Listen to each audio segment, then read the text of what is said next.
tarada, muy hermosa. Ven, daremos un dolash, veremos el pueblo en que está. ¿Qué está haciendo usted? Miraremos.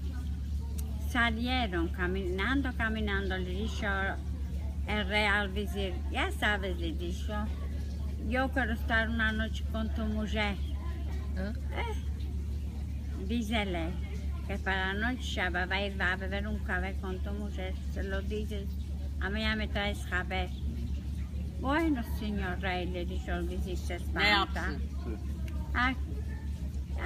Se fue. Ay, de cada uno a su casa, el rey a su casa, y el visir. Tac, tac, el visir, la vio la mujer. Yo le dije, ¿qué está color de cara?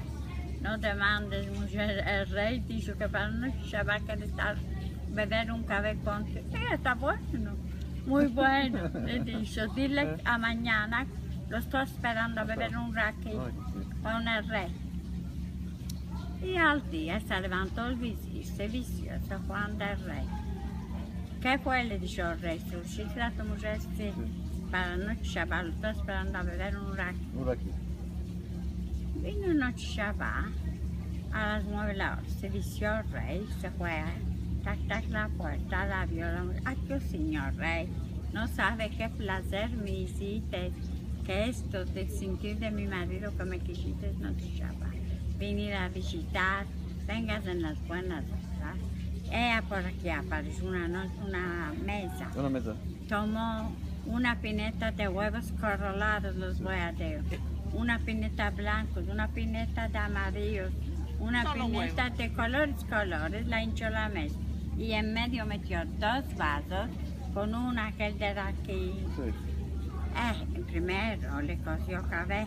Sí. Bebieron el café juntos. Ay, de señor rey, que venga, comeremos.